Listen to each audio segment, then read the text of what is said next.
또 잠을 자는 두 번째 이론은 잠은 뇌에 있는 독소를 제거하는 과정이라는 것입니다. 사실 잠이 독소를 청소한다는 연구는 새로운 것이 아닙니다.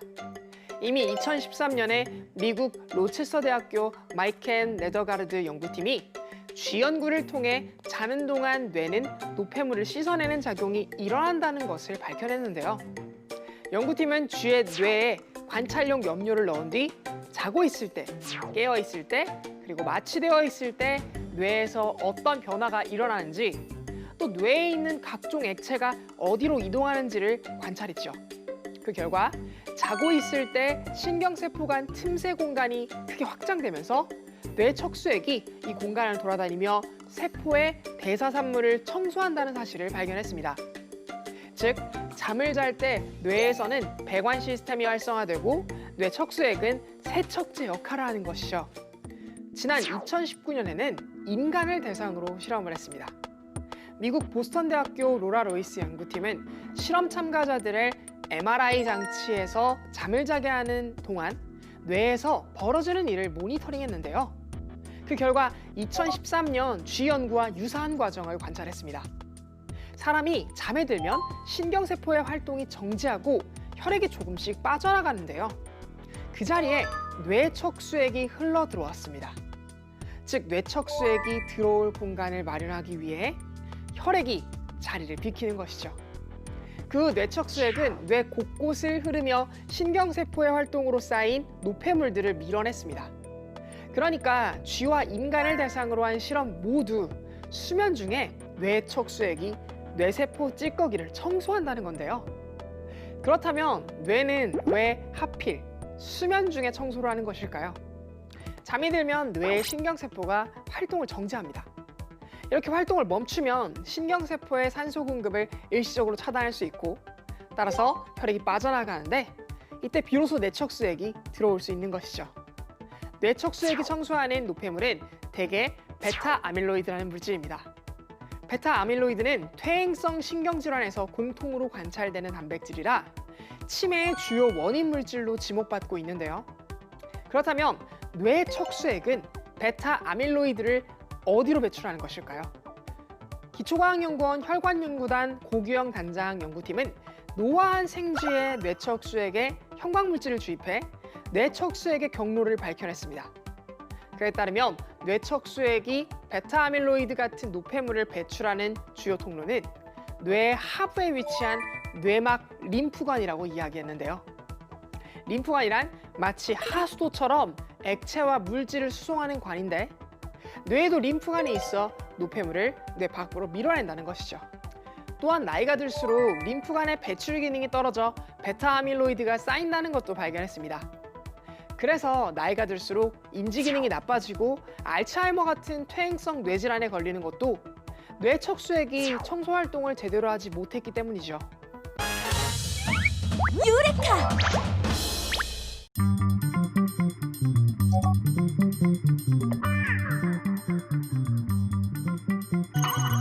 요즘 가품으로 말할 것 같으면 정교한 기술력으로 베껴도 너무 잘 베낀다는 말씀. 이렇게 봐서는 어느 게 가품인지 모르겠는데요? 네, 핸드폰 하나면은 진품과 가품을 확인할 수 있습니다. 기술자가 꺼내든 것은 바로 스마트폰. 갑자기 핸드폰 카메라에 플래시를 켜더니 제품에 라벨에 갖다 대는 기술자. 스마트폰과 라벨이 어떤 관계가 있길래? 자세히 살펴보자 왼쪽과 오른쪽의 라벨 색이 선명한 차이를 나타내는데, 한눈에 봐도 알 수 있는 색상 차이. 이렇게 색깔이 바뀌면 정품을 확인할 수 있는 것입니다. 저희는 이렇게 색상 빛에 의해서 정품을 확인할 수 있는 라벨을 기술 연구해서 개발하였습니다. 정품 인증 라벨의 원리를 알아보기 위해 찾은 연구실. 그런데 과학 실험실을 방불케 하는 화학약품과 실험기구들로 가득하다. 여기 이런 곳에서 잉크를 만드시는 거예요? 네, 저희는 유무기 화합물을 통해서 아까 말씀드린 핸드폰 플래시에 반응할 수 있는 그런 보안 소재를 여기서 제조를 하고 있습니다. 이것이 잉크의 주 재료. 레드 계열의 색상을 구현하고자 하는 그런 쪽 원료들이라고 보시면 될 것 같고요. 우측에 보시는 게 이제 핸드폰으로 저희가 빛을 반사했었을 때 이 특수 색상을 나타낼 수 있게끔 할 수 있는 그런 잉크라고 보시면 될 것 같습니다. 이게 바로 빛에 반응하는 특성을 가지는 핵심 원료. 특수 소재 나노 입자라고 보시면 될 것 같아요. 저희가 핸드폰 빛을 죽으면 이렇게 저희한테로 반사가 되어서 색상을 구현할 수 있는 그런 특수 소재입니다. 첫 번째 과정은 특수한 색을 내주는 잉크와 빛에 반응하는 나노 입자를 각각 비율에 맞춰 배합해주고,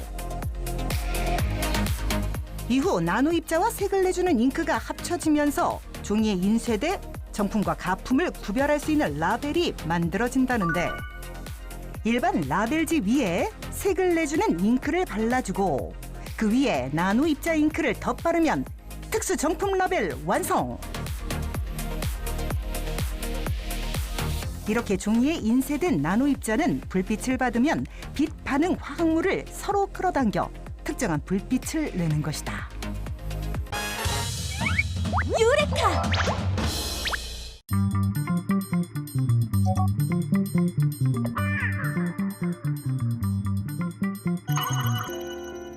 극사실주의란 현대 미술의 한 장르로서 일상적인 현실을 극히 생생하고 완벽하게 묘사하는 것을 뜻하는데요. 진짜보다 더 진짜 같은 그림이라 할 수 있죠.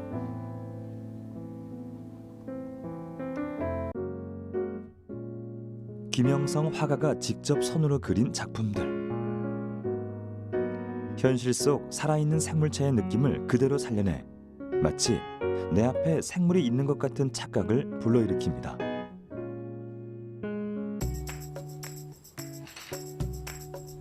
보다 더 사실적인 그림을 그리기 위해서 가장 먼저 해야 하는 작업은 바로 사진 촬영입니다. 표현하고자 하는 대상을 원하는 구도에 맞게 촬영한 후 그것을 그대로 화폭에 옮기는 건데요. 생물의 사진을 도화지 크기에 맞게 같은 비율로 확대한 다음 명도와 채도, 선명도까지 다양한 요소들을 분석합니다. 이후 여러 가지 화법과 색채 도구를 사용해 생물의 실제감을 100%에 가깝게 구현해내는 겁니다.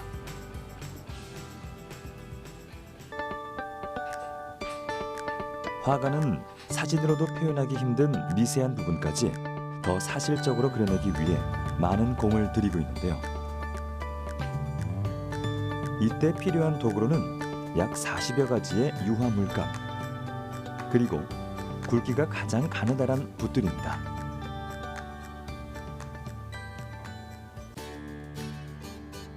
대부분의 색칠 작업이 붓을 통해 이루어지는데 극강의 정교함을 표현하려다 보니 붓끝이 금세 망가지기 일쑤라고 하죠.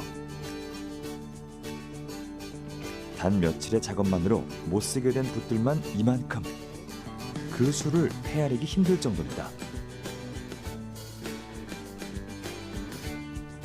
특히 이 작품들처럼 털 한 올 한 올의 색과 그 질감을 세밀하게 표현하기가 까다로운 작품의 경우 기획부터 완성하기까지 최소 수개월에서 1년 정도 걸린다고 합니다.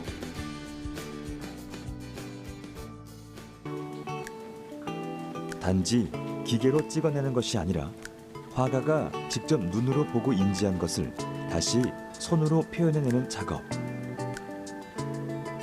그렇기에 각 작품마다 화가의 감성이 그대로 배어들 수밖에 없는데요. 바로 이것이 진짜 같은 가짜가 아닌 새로운 진짜를 만들어내는 재창조의 예술이라 할 수 있겠죠. 그리고 이처럼 최상의 리얼리티를 추구하는 예술적 활동은 우리의 일상 속 다양한 분야에 접목돼 그 실용적 가치를 높여가고 있습니다. 유레카!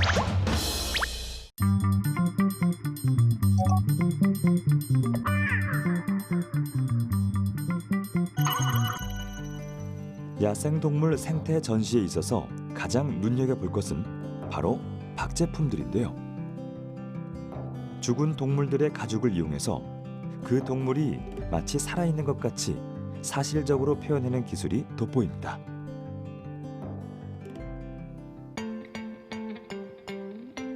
박제 표본은 단순한 전시용뿐 아니라 우리나라 생물의 품종을 연구하고 보존하는 데 있어서 중요한 학술적 자료로 쓰이고 있는데요. 대부분 자연사하거나 사고사한 동물의 사체를 활용해서 만들고 있습니다.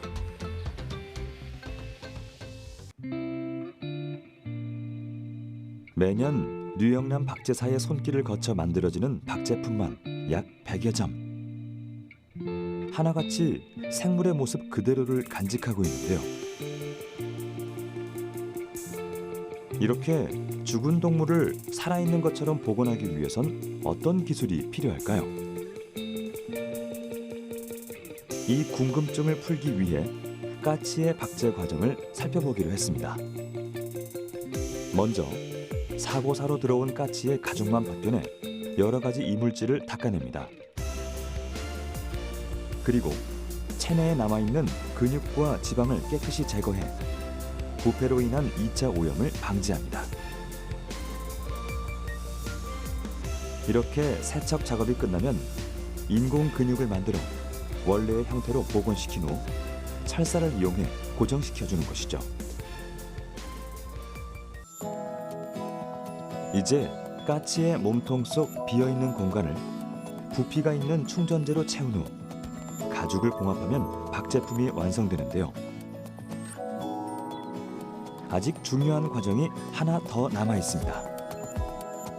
바로 박제된 까치가 실제 살아있는 것처럼 보이도록 날개의 위치와 각도, 털깃 등을 세세하게 맞춰주는 것이죠. 이렇게 다양한 공정을 거쳐서 완성된 까치 박제품. 금방이라도 날개를 푸덕이며 살아 움직일 것 같지 않나요?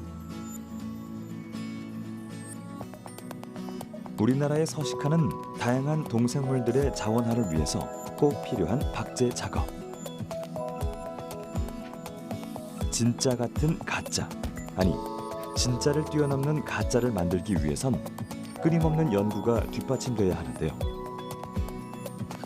해당 동물의 습성과 특징은 물론 해부학과 자연 생태까지 다양한 과학적 지식을 갖추는 것이야말로 박제 기술의 첫걸음이 되고 있습니다.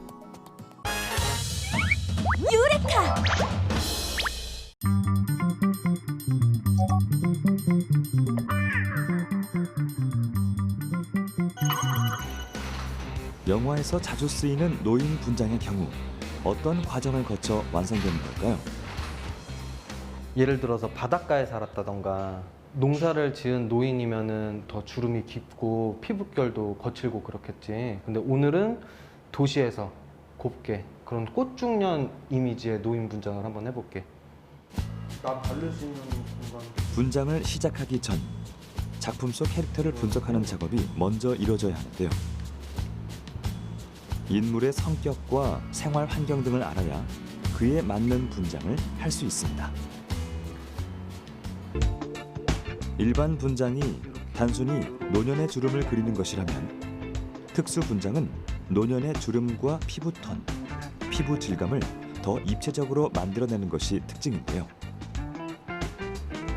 주로 특수 분장용 유토나 실리콘 등 다양한 재료로 만든 보형물, 일종의 인조 피부를 부착하는 방식을 쓰거나 배우가 원래 가진 주름에 아타게를 여러 번 덧바르며 보다 자연스러운 주름을 연출하기도 합니다.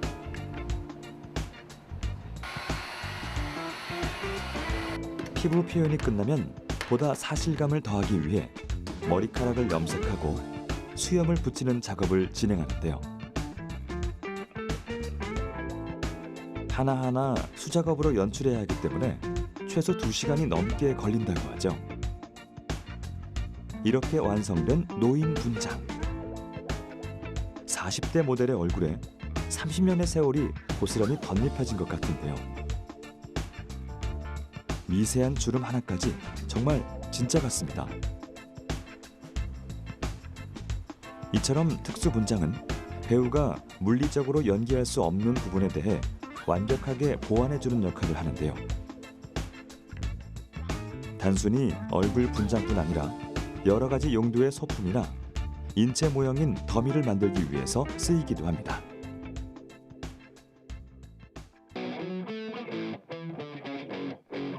그렇다면 액션이나 공포 영화에서 많이 쓰이는 상처 분장은 어떻게 만들어지는 걸까요? 가장 많이 사용되는 것은 사람 피부와 가장 유사한 질감을 가진 실리콘으로 인조 피부를 만든 후 그 위에 색을 입히는 방식인데요. 이때 배우의 피부와 실리콘의 단차를 줄이는 것이 가장 중요한 기술입니다.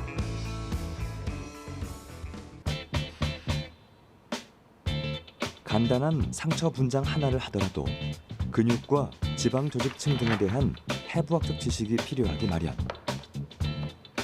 작업이 바쁘게 이어지는 상황 속에서도 생체 분야에 대한 공부를 게을리할 수 없는 이유라고 하죠.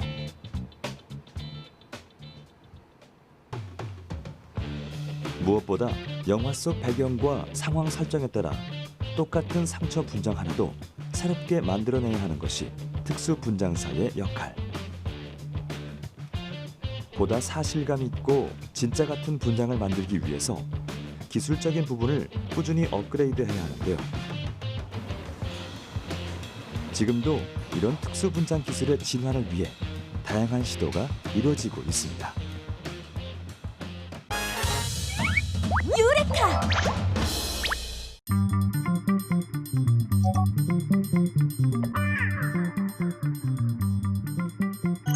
거기 앉으세요. 여기 깔아서 그럼 이 뒤로 넘어가시면 큰일 나는 건데. 네. 그죠, 여기 높이가 지금 보통 높이가 아니에요, 여기가. 이거 지금 1m 넘지. 요 정도면 일반 성인이 그냥 넘어져도 그냥 머리 깨지죠, 이 정도면. 아우 너무 위험한데요, 할머니? 아우 너무 위험한데요. 이렇게 앉아서 어디 그래서 그냥 빨아서 저기다 갖다 넣을지. 얘를 좀 이렇게 분량을 내야 되나? 그렇죠. 이제 분량을 낼 건데 여기서 요만큼 정도 더 뺄 생각이에요. 나오고. 네. 한마디로 데크가 생기는 거죠.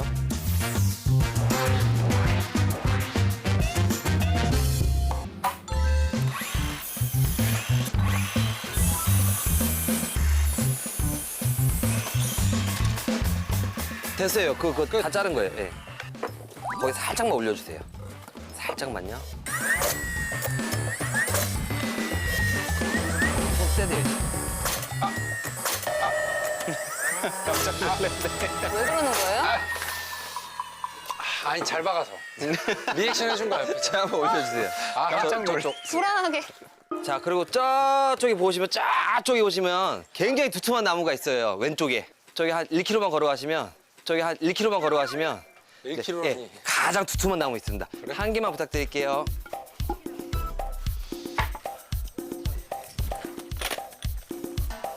이거 오케이, 좋습니다. 오호.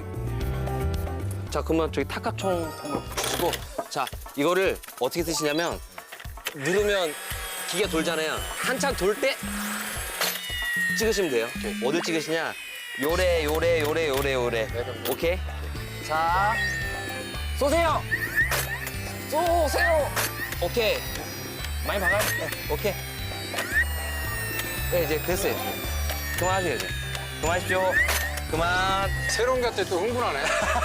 새로운 게 와서 흥분했어. 내가 너무 좋아서. 야, 이 재밌네 이것도.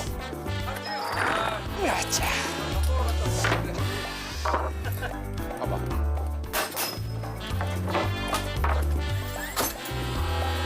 찍어.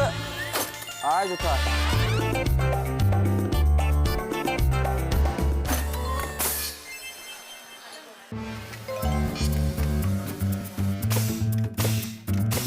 네, 그 선 표시해 놓은 거 있거든요. 그 선이 위에서 보이게끔. 보이십니까? 보입니다.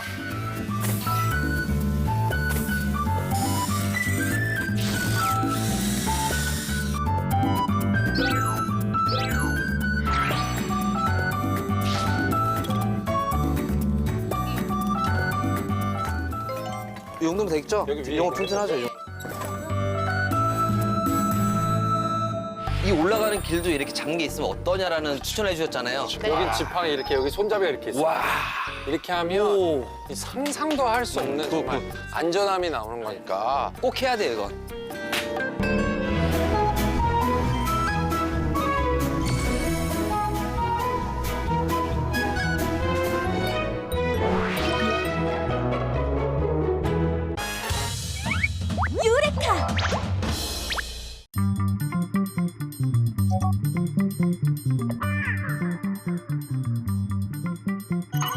마흔을 훌쩍 넘겨 이룬 교수의 꿈.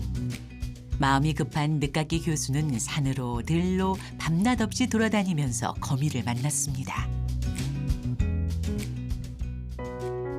그렇게 흐른 시간이 어느새 40여 년. 강산이 너덧 번은 바뀌었을 시간 동안 요 거미라는 녀석의 매력에 꽁꽁 묶여 헤어나올 수가 없다는데요. 옛말에 자식 입에 밥 들어갈 때가 가장 좋다는 말처럼 김 박사 또한 거미들의 밥을 준비합니다. 메뉴는 살아있는 귀뚜라미. 거의 밥이야 이게. 녀석을 키운 10여 년간 가장 흐뭇한 순간입니다. 밥 좀 먹네. 밥을 얼마마다 줘요? 일주일에 한 번씩. 일주일에 한 번씩이요? 네. 되게 조금 주네요. 네. 먹이를 발견하자마자 큰 턱으로 먹이를 씹는 타란툴라. 그 다음 이빨 고시를 하는 윗턱으로 먹이를 찌른 다음 소화액을 주입해 천천히 내부를 녹이며 빨아먹는데요.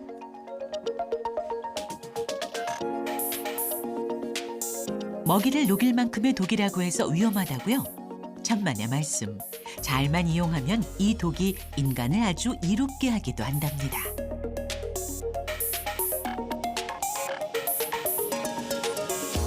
비아그라 오류가 거기 독에서 나온 거예요. 근데 지금 현재 연구 중에 치매, 알츠하이머, 그 신약 개발에 아주 중요한 재료가 거미 독입니다.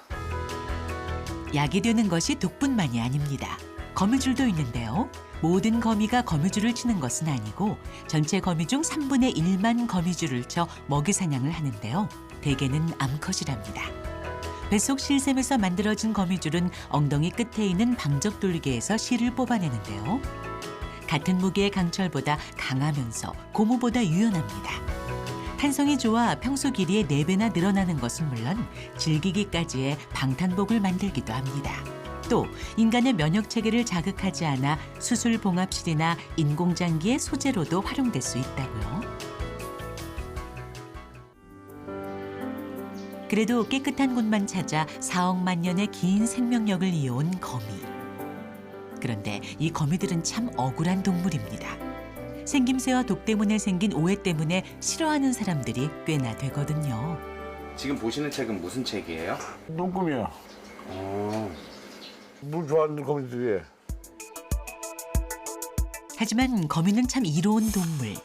대표적으로 해충을 잡아먹는 논거미는 유기농업의 효자입니다.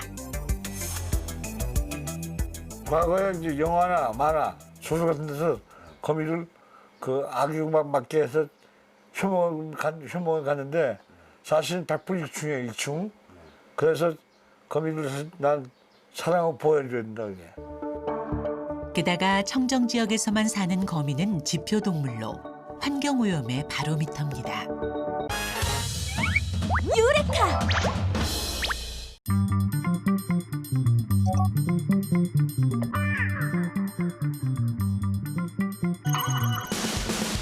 기기 안에 무선 이어폰을 올려놓고 컴퓨터 화면을 살펴보는데 내부 부품들이 실제 엑스레이로 찍은 것처럼 보인다.